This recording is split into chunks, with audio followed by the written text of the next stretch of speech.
Ambani news ಟಿವಿಗೆ ಸ್ವಾಗತ. ಪ್ರತಿದಿನ ನ್ಯೂಸ್ ಅಪ್ಡೇಟ್ಗಾಗಿ ಸಬ್ಸ್ಕ್ರೈಬ್ ಮಾಡಿ, ಲೈಕ್ ಮಾಡಿ, ಶೇರ್ ಮಾಡಿ. ಅಂಬಾನಿ ನ್ಯೂಸ್ ಟಿವಿಗೆ ಸ್ವಾಗತ. ಕೋಲಾರ ಲೋಕಸಭಾ ಚುನಾವಣೆಯಲ್ಲಿ ಅಭ್ಯರ್ಥಿಯಾಗಿ ಕೆ.ವಿ. ಗೌತಮ್ರವರು ಸ್ಪರ್ಧಿಸಿದ್ದು, ಕಳೆದ ಚುನಾವಣೆಯಲ್ಲಿ ಗೌತಮ್ರವರು ಸೋಲನ್ನು ಒಪ್ಪಿಕೊಂಡಿದ್ದಾರೆ. ಕಾಂಗ್ರೆಸ್ ಪಕ್ಷದ ನಿಷ್ಠಾವಂತನಾಗಿ ದುಡಿಯುತ್ತಿರುವುದು ಕಂಡು ಅವರ ಕಾರ್ಯವೈಖರ್ಯವನ್ನು ನೋಡಿ ಡಿಸಿಎಂ ಡಿ.ಕೆ. ಶಿವಕುಮಾರ್ ರವರು ಕೆಪಿಸಿಸಿ ಪ್ರಧಾನ ಕಾರ್ಯದರ್ಶಿಯನ್ನಾಗಿ ಕೆ.ವಿ. ಗೌತಮ್ರವರನ್ನು ಆಯ್ಕೆ ಮಾಡಿರುತ್ತಾರೆ. ಈ ಸಂದರ್ಭದಲ್ಲಿ ಕೆಪಿಸಿಸಿ ಕಾರ್ಯಾಲಯದಲ್ಲಿ ಡಿಸಿಎಂ ಡಿ.ಕೆ. ಶಿವಕುಮಾರ್ ರವರ ಆದೇಶದ ಮೇರೆಗೆ ಕೆ.ವಿ. ಗೌತಮ್ರವರಿಗೆ ಅಭಿನಂದನಾ ಕಾರ್ಯಕ್ರಮ ಏರ್ಪಡಿಸಲಾಯಿತು.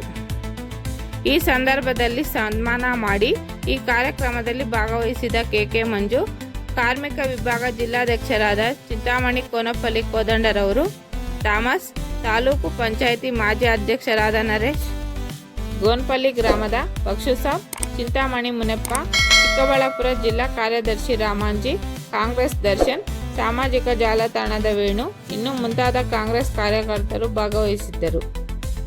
ಕಾರ್ಮಿಕ ವಿಭಾಗ ರಾಜ್ಯ ಕಾರ್ಯದರ್ಶಿಯಾಗಿ ಕೆಲಸ ಮಾಡ್ತಾ ಇದ್ದೀನಿ. ಏನು ಕಳೆದ ಲೋಕಸಭಾ ಚುನಾವಣೆಯಲ್ಲಿ ಶಿಡ್ಲಘಟ್ಟ ಮತ್ತು ಚಿಂತಾಮಣಿ ಕೂಡ ಗೌತಮನಿಗೆ ಸೇರಿದ್ದು, ಅನೇಕ ಒಂದು ಕಾರಣಗಳಿಂದ ನಾವು ಸೋಲನ್ನಪ್ಪಿದ್ದೀವಿ. ನಮ್ಮ ನಾಯಕರಾದಂತಹ ಡಾಕ್ಟರ್ ಎಂ.ಸಿ. ಸುಧಾಕರನ್ ಅವರು ನಾವೆಲ್ಲ ಸೇರಿ ಪ್ರಾಮಾಣಿಕವಾಗಿ ಕೆಲಸ ಮಾಡಿದ್ವಿ. ಕಾರಣಾಂತರಗಳಿಂದ ಅಂತರದಲ್ಲಿ ಸೋತಿದ್ದೀವಿ. ಮುಂದಿನ ದಿನಗಳಲ್ಲಿ ಕೂಡ ಮೊನ್ನೆ ಒಂದು ಸತಿ ನಾನು ಏನು ನಮ್ಮ ರಾಜ್ಯ ಅಧ್ಯಕ್ಷರಾದಂತಹ ಡಿ.ಕೆ. ಶಿವಕುಮಾರ್ ಸಾಹೇಬ್ ಮನೆಗೆ ಹೋದಾಗ ನಾವು ಕಡಿಮೆ ಓಟಲ್ಲಿ ಸೋತಿದ್ವಿ ಅಂದಾಗ, ತೊಂದರೆ ಇಲ್ಲ, ಏನು ಚಿಂತೆ ಮಾಡಬೇಡಿ, ಮುಂದಿನ ದಿನಗಳಲ್ಲಿ ಕೂಡ ಗೌತಮಣ್ಣ ಅವರಿಗೆ ಅವಕಾಶ ಮಾಡಿಕೊಡೋಣ ಅಂತ ಹೇಳಿ ಭರವಸೆ ಕೊಟ್ಟಿದ್ದಾರೆ.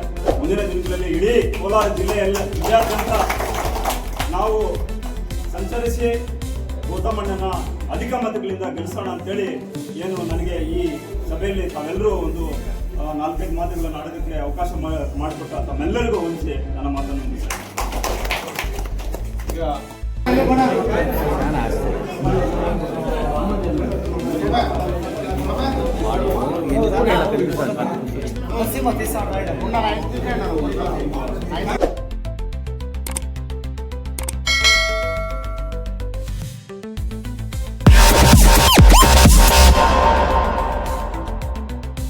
Subscribe to my channel. Subscribe to my channel.